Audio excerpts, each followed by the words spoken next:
What is the greatest film scene of all time? Arise! Arise, riders of Theoden spears shall be shaken. Shields shall be splintered a sword day.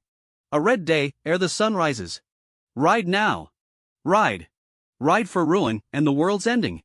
Deoth. I counter with, sons of Gondor, of Rohan, my brothers, I see in your eyes the same fear that would take the heart of me. A day may come when the courage of men fails, when we forsake our friends and break all bonds of fellowship, but it is not this day, an hour of wolves and shattered shields, when the age of man comes crashing down. But it is not this day. This day we fight by all that you hold dear on this good earth. I bid you stand, men of the West. Amazing, but Theoden's speech wins any day of the week. The only monologue that brings tears to your eyes and puts iron in your spine. I feel like Proximo's monologue in Gladiator talking about the Colosseum gives that same feeling. Maybe not in how grand the scene is, but in how he portrays fighting in the arena. The T-Rex scene in Jurassic Park is up there. The vibrating puddle. Yikes. Hilarious how many movies they've made in that franchise, but none even come close to the first. It's like Jaws, the original is by far the best film, but the originality is almost impossible to capture in a sequel anyway. The first shot of the dinosaurs in the park is pretty glorious immo. That scene was so amazing. I mean, we knew we were going to see dinosaurs, but still something about them moving so naturally and just seeing them for the first time. Powerful imagery right there. I cried. Opening beach scene of Saving Private Ryan. Shoot. Missed your comment and added the same. ID put the Apocalypse Now helicopter village attack over that.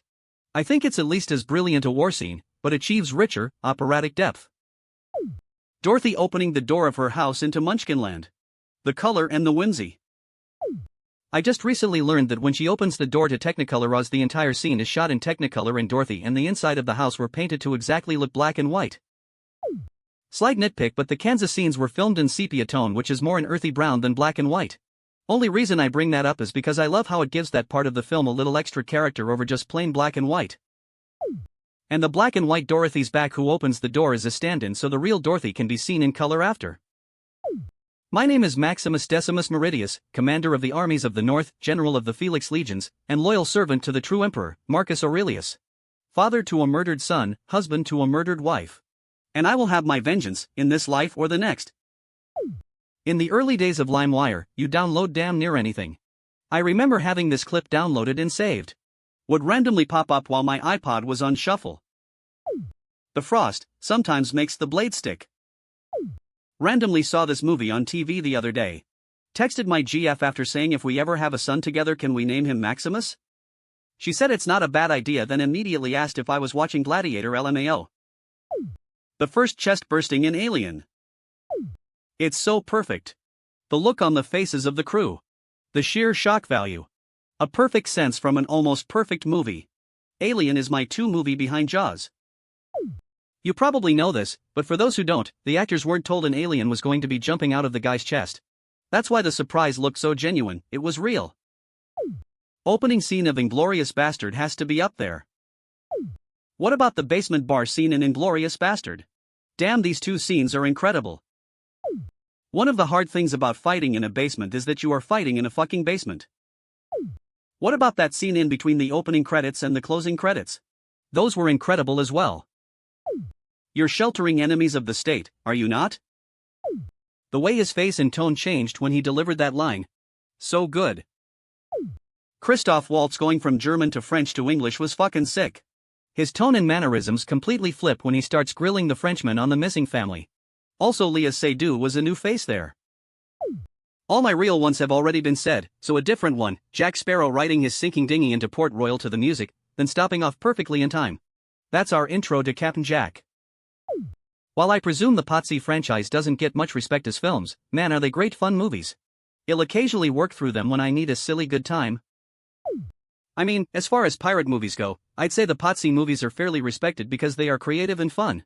I cannot think of any other pirate-themed movies that weren't overly dramatic, trying to be historically accurate, or plain boring. Dude, what's so funny about this is I remember the commercials promoting the movie before it came out. The ads portrayed Sparrow as this suave, confident pirate who was badass and everything associated with the style. The ads even had the line, "That has to be the greatest pirate I've ever seen" line in it when Sparrow stole that British ship. However, marketing absolutely omitted the screwball quirky klutz that he is, so the audience wasn't eating it. When I went to the theaters and saw the Sparrow intro scene, I was laughing out of my seat. It was the greatest marketing misdirect I've seen. Goodfellas Henry and Karen go from the car through the back entrance of the Copa, through the kitchen and seated in the front of the room. So well done, a cinematic work of art. Get the papers, get the papers. Go get your shine box. The Steadicam operator earned their money on that shot. I think there are many, but I will say one is in Children of Men when they are walking down the stairs with a newborn baby. There is no music. Just absolute silence and awe. I believe that is all a single take too, which adds to the dreaminess of the whole scene, and adds to once the fighting starts back up again.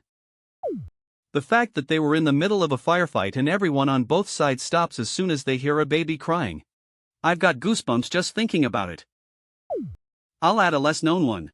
Last of the Mohicans, the final chase scene up the mountain when the music starts playing, pure audiovisual poetry. When Uncas dies and Alice steps off the cliff. But then his dad catches up and wrecks old boy's shit. That movie was incredible.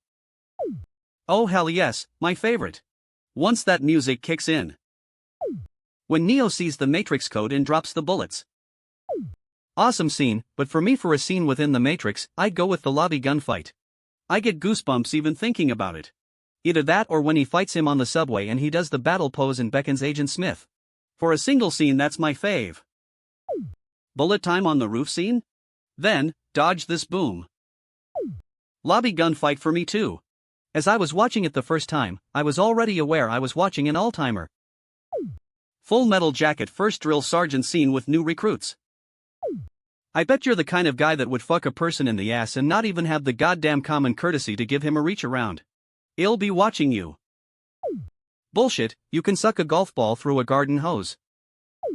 Godfather baptism scene edit. The more I read the replies, the more I remember that basically every scene from this movie could qualify, lol.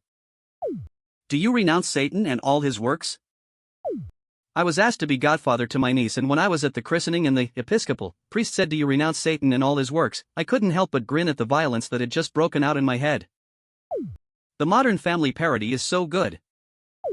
So many classic scenes in Godfather. The one that really turned me on to how great a film I was watching was the restaurant scene with the gun behind the toilet and the sound of the screeching subway passing. Tuco running through the graveyard in The Good, the Bad, and the Ugly. Ecstasy of gold slaps. Raiders of the Lost Ark. The opening scene. The gun and sword scene is an honorable mention. The sword fight between Inigo and Wesley in Princess Bride. Thank you, Rob Reiner. I could have chosen 1,000 different scenes you created. Or when Inigo finally meets his father's killer. You killed my father, you son of a bitch. Not the greatest of all time, but a personal favorite, my cousin Vinny, when Vinny cross-examines Mr. Tipton over how long it takes him to make grits. No self-respecting Southerner uses instant grits. Were these magic grits? I mean, did you buy them from the same guy who sold Jack his beanstalk beans? His joke when asking him whether he liked his grits regular or al dente was also a trap, so the witness couldn't then backtrack and say he cooked them quicker because he liked them less soft. How about what is a yout? Quint's Indianapolis speech in Jaws. My dad's Uncle Eddie was on board the Indianapolis when she was sunk. He survived 3 days. I don't know the exact manner of his death and I don't want to know. He left behind a widow and young son. Doc Holliday showing up to duel Johnny Ringo at the end of Tombstone. In your Huckleberry. Why Johnny Ringo, you like somebody just walked over your grave. Val Kilmer's cadence and his whole lazily insolent demeanor was just perfect. The fact that Doc is 1 foot in the grave as it is but Ringo is still terrified speaks volumes too. Sad that he is no longer around to pop in and comment on posts like this anymore. Hell, I got lots of friends. I don't. Best line of the movie. Opening bank robbery in Dark Knight. The reveal of Joker at the end was a perfect moment. True romance when Christopher Walken has a chat with Dennis Hopper.